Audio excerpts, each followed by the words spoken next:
ಇಲ್ಲಿ ನಾವು independent events ಅಂತ ಹೇಳಿ ಒಂದು ವಿಷಯನ ಕಲಿತಾ ಇದ್ದೀವಿ. ಇಂಡಿಪೆಂಡೆಂಟ್ ಇವೆಂಟ್ ಅಂತ ಹೇಳಿದ್ರೆ ಇಂಡಿಪೆಂಡೆಂಟ್ ಅಂತ ಗೊತ್ತಿದೆಯಲ್ಲ, ಸ್ವತಂತ್ರ. So each event has its own space of outcomes ಅಂತ ಹೇಳ್ತು ಅಂತ ಹೇಳಿದ್ರೆ the knowledge of the first event is irrelevant to the other. ಇದು ಉದಾಹರಣೆ ಕೊಟ್ಟರೆ ಸುಲಭ ಆಗುತ್ತೆ. ಇಲ್ಲಿ ನೋಡ್ತೀನಿ ಒಂದು. ಈ ಪ್ರಶ್ನೆ ಇಲ್ಲೇ ಇದೆ. ಒಂದು ಪ್ರಶ್ನೆ ಇದೆ ನೋಡಿ. ಇದು a bag contains 3 red and 5 white balls. 2 are drawn randomly from the bag with a replacement.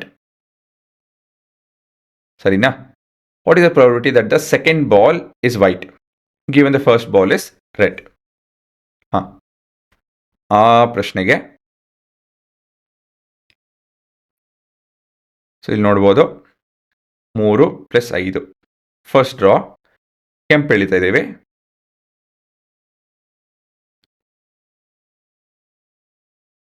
ಏನಾಯ್ತು ಇಲ್ಲಿ? ಅದು ವಾಪಸ್ ಬಂತು. ಇಟ್ ಗಾಟ್ ರೀಪ್ಲೇಸ್ಡ್ ಅಲ್ವಾ? ಸೊ ಇವಾಗ ನಿಮ್ಮ ಎರಡನೇ ಡ್ರಾ ನೋಡಿ ಏನಾಗ್ತದೆ. So here it is 5/8. Probability of that be will happen given A is 5/8. ಇಲ್ಲಿ ಕೆಂಪಿದೆ ನಮ್ಮ ಕೈಯಲ್ಲಿ, ಮತ್ತಿದು 5/8 ಇದೆ. ಸರಿನಾ?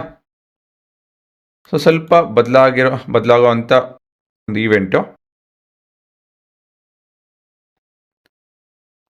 ಸೊ ಇಲ್ಲಿ ನೋಡ್ಬೋದು ಇವಾಗ ಅದೇ ಸಿನಾರಿಯೋ. ಅಲ್ಲಿ ಕೆಂಪು ಡ್ರಾ ಮಾಡಿದ್ರೆ ಇಲ್ಲಿ ಬಿಳಿ ಡ್ರಾ ಮಾಡ್ತಾ ಇದ್ದೀವಿ.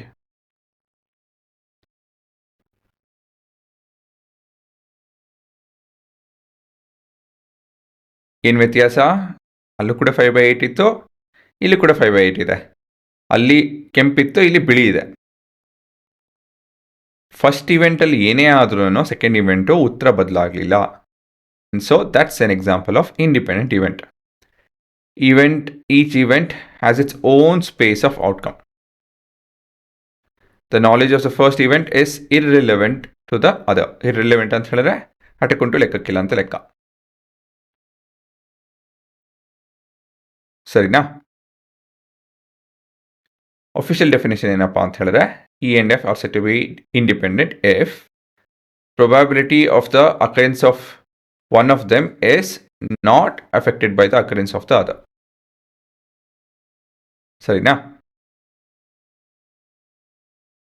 ಮತ್ತು ಮುಂದೆ two events E and F are said to be independent if probability of E given F is probability of E itself.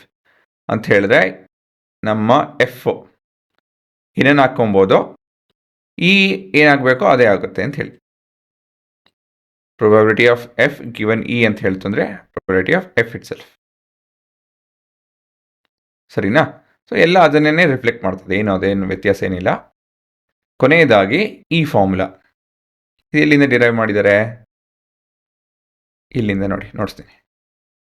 So ಇದು ಗೊತ್ತಿದೆಯಲ್ಲ, probability of F given E ಅಂತ ಹೇಳಿದ್ರೆ ಏನು? ಪ್ರೊಬಬಿಲಿಟಿ ಆಫ್ ನೋಡ್ಕೊಳ್ಳಿ,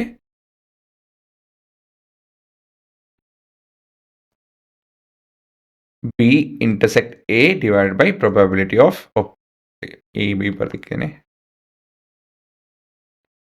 F intersect E probability divide by probability of E.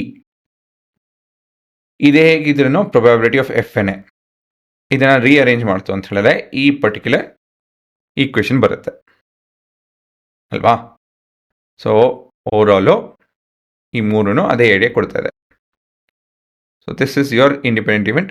ಇದರಲ್ಲಿ problem ಬರುವಂಥದ್ದು ಸ್ವಲ್ಪ confusing ಆಗಿದೆ. ಹಾಗಾಗಿ ಇದನ್ನೆಲ್ಲ ಕ್ಲೀನಾಗಿ ಬರ್ಕೊಳ್ಳಿ, ಏನು ಬಿಡೋಕ್ಕೆ ಹೋಗ್ಬಿಡಿ.